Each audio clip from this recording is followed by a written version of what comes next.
aquel tiempo Jesús se apareció otra vez a los discípulos junto al lago de Tiberíades y se apareció de esta manera. Estaban juntos Simón Pedro, Tomás, apodado el mellizo, Natanael, el de Cana de Galilea, los Zebedeos y otros 2 discípulos suyos. Simón Pedro les dice: me voy a pescar. Ellos contestan: vamos también nosotros contigo. Salieron y se embarcaron, y aquella noche no cogieron nada. Estaba ya amaneciendo cuando Jesús se presentó en la orilla, pero los discípulos no sabían que era Jesús. Jesús les dice: muchachos, ¿tenéis pescado? Ellos contestaron: no. Él les dice: echad la red a la derecha de la barca y encontraréis. La echaron, y no podían sacarla por la multitud de peces. Y aquel discípulo a quien Jesús amaba le dice a Pedro: es el Señor. Al oír que era el Señor, Simón Pedro, que estaba desnudo, se ató la túnica y se echó al agua. Los demás discípulos se acercaron en la barca porque no distaban de tierra más que unos 200 codos, remolcando la red con los peces. Al saltar a tierra, ven unas brasas con un pescado puesto encima y pan. Jesús les dice: traed de los peces que acabáis de coger. Simón Pedro subió a la barca y arrastró hasta la orilla la red repleta de peces grandes, 153. Y aunque eran tantos, no se rompió la red. Jesús les dice: vamos, almorzad. Ninguno de los discípulos se atrevía a preguntarle quién era, porque sabían bien que era el Señor. Jesús se acerca, toma el pan y se lo da, y lo mismo el pescado. Esta fue la tercera vez que Jesús se apareció a los discípulos después de resucitar de entre los muertos. Palabra del Señor. Gloria a ti, Señor Jesús.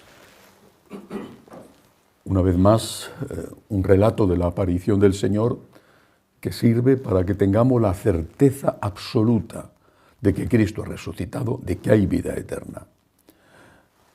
Nadie inventa una mentira para terminar desollado vivo como San Bartolomé, crucificado boca abajo como San Pedro o decapitado como le pasó a Santiago apóstol, Santiago Zebedeo.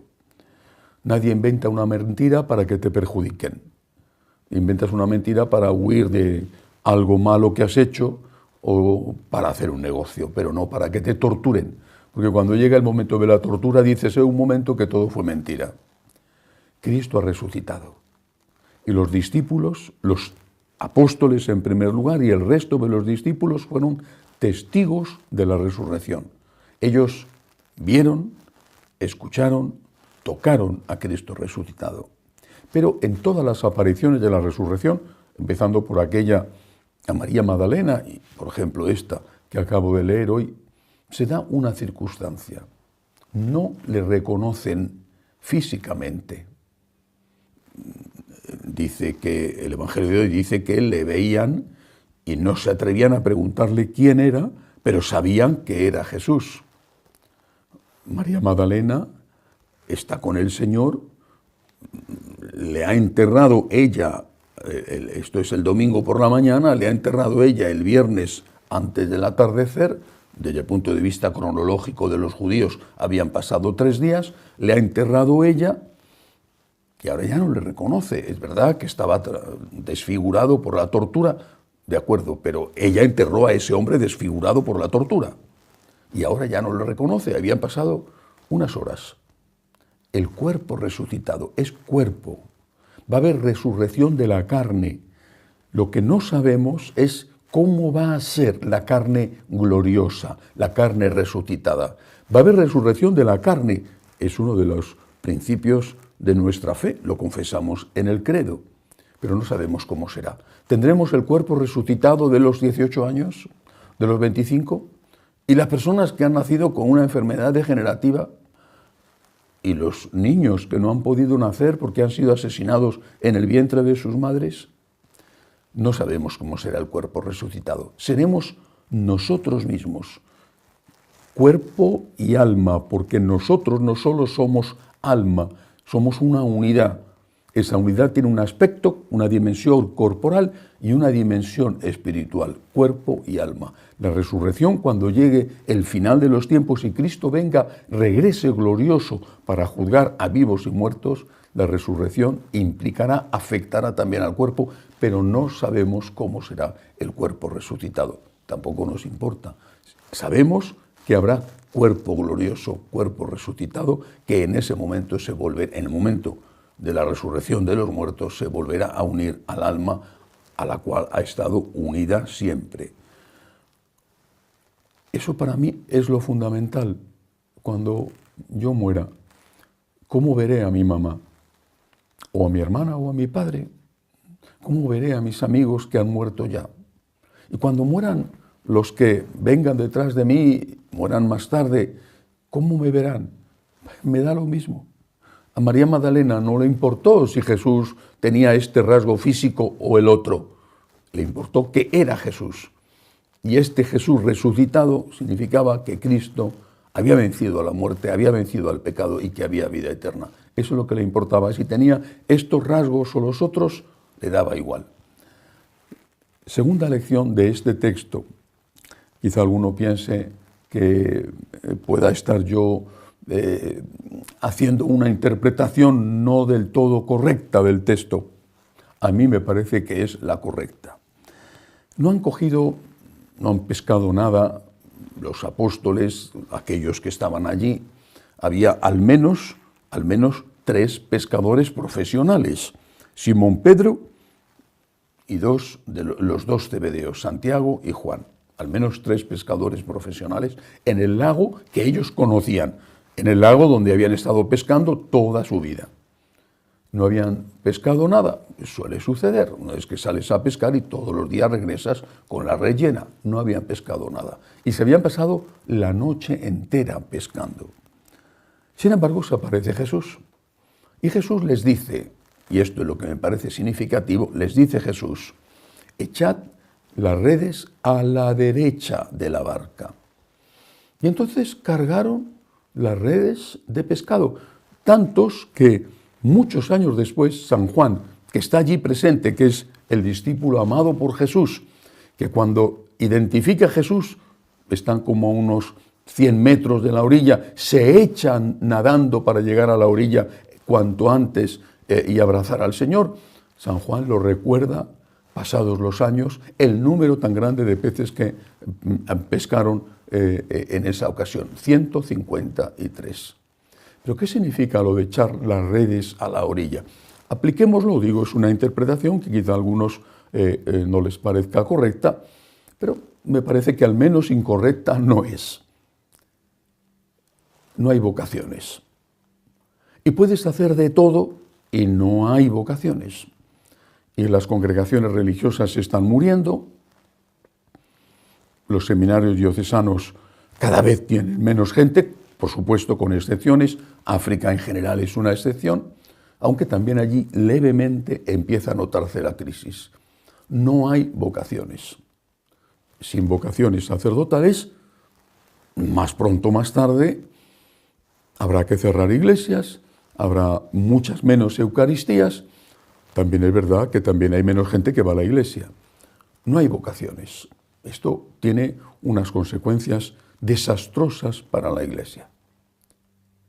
Pero ¿cómo vas a conseguir vocaciones si no ofreces a los jóvenes una vida profunda desde el punto de vista espiritual? Si no les ofreces un mensaje claro y un mensaje fiel al Señor, un mensaje fiel a la tradición de la Iglesia.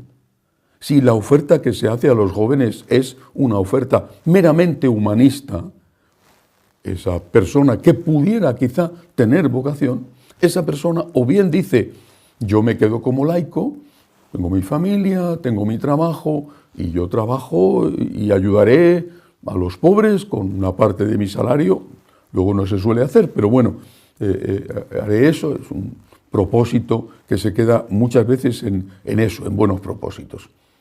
Pero con eso ya tienen bastante. O en el mejor de los casos pueden decir, voy a tener una carrera y me voy a apuntar a alguna ONG que se dedique a hacer obras sociales.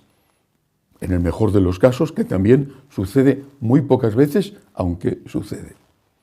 Pero ¿por qué consagrar tu vida, renunciar a la familia, a los hijos, renunciar a tu propia independencia, a tu dinero, a tus planes, a tus proyectos, a hacer lo que quieres?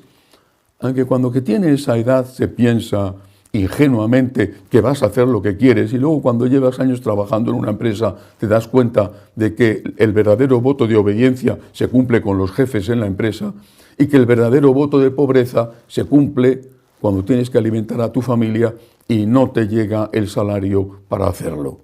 Pero cuando tienes esa edad, 18, 20, 22, el futuro te parece espléndido. Vas a tener el trabajo que te gusta, vas a ganar el dinero que quieras, vas a poder irte de viaje a donde quieras, vas a casarte con la muchacha más linda del mundo y vas a tener los hijos más guapos, inteligentes, obedientes, de todo. Bueno, eso es lo que pasa a los 18, a los 20 años. Sueños, proyectos. Es mucho más difícil renunciar a un sueño y a un proyecto que renunciar a una realidad, porque la realidad nunca es como el sueño, la realidad es mucho más gris, y a veces no solamente es gris, sino un gris tan oscuro que es bastante negra. ¿Y cómo vas a renunciar a todo eso, a todos esos planes y proyectos que son siempre ingenua y equivocadamente color de rosa?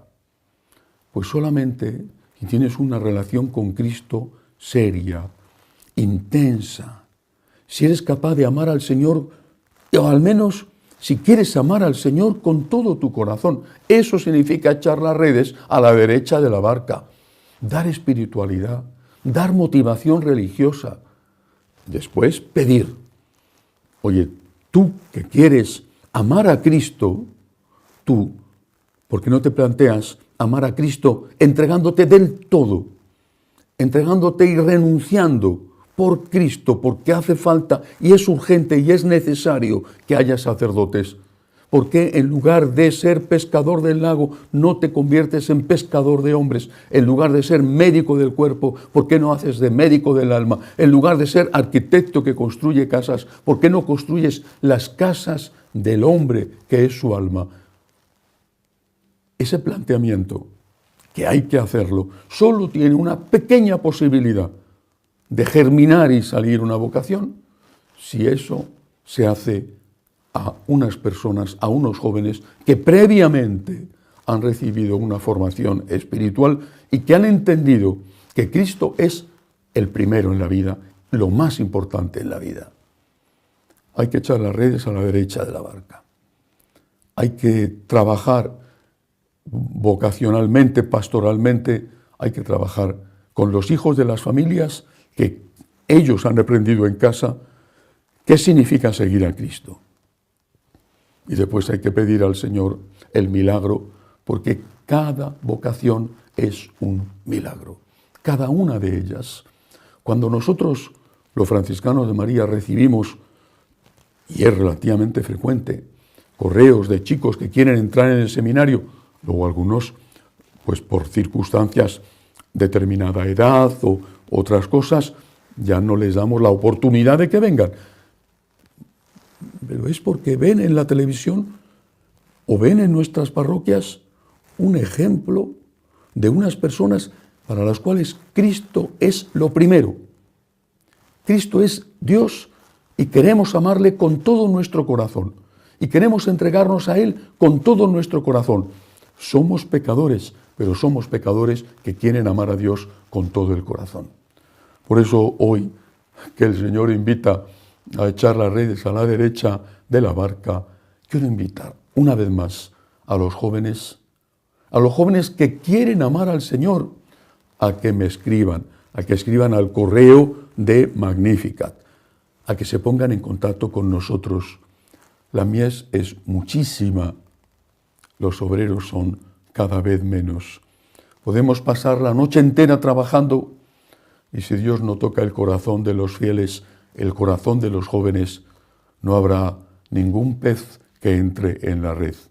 La mies es mucha, Pidamos al Señor de la mies que mande obreros a su mies, y yo pido y ofrezco la posibilidad de formarse en un seminario católico, en un seminario donde se forman sacerdotes que van a ir a lugares de misión donde no hay sacerdotes. Ofrezco a los jóvenes que quieren seguir al Señor que puedan entrar en nuestro seminario. Que así sea.